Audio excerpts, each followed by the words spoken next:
To Sumaging Cave. As I said earlier, Sumaging Cave has 3 stages.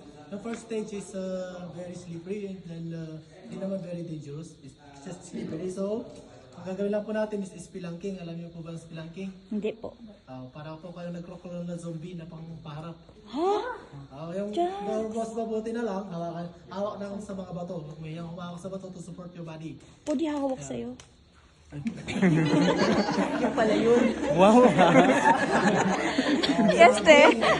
Talino to eh. Natatandaan niyo ba yung ABC O, mabuhay to. Mahulog ka dyan, be. Natatandaan niyo po ba yung ABC niyo?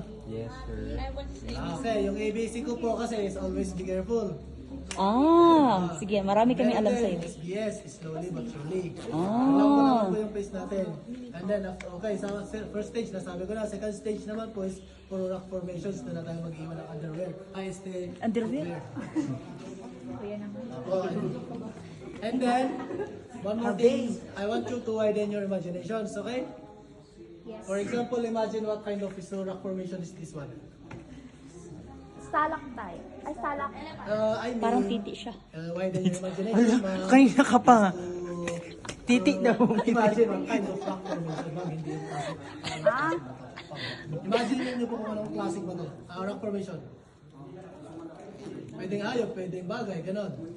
So, I want to, kung sa akin, ang imagine ko dyan, isang dede ng baka. Hindi yan siya, ano. Oo, tama. Malapit-lapit na yan sa imagination ko. Ganun na pagka-imagine yung gusto kong iniluwang niya. Taas ng ano eh. Hindi. And then, Malapit. Slow walkers. I just wanted to go in front with me.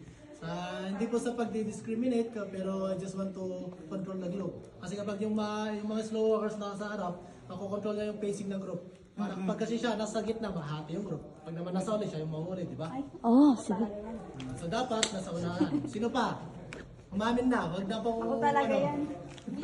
Sumama tayo sa kanya. Sumama na ako sa'yo. Kaming lima na kuya. Okay, by the way, phone. Okay na. Okay. Sino pa magpapabag ng phone?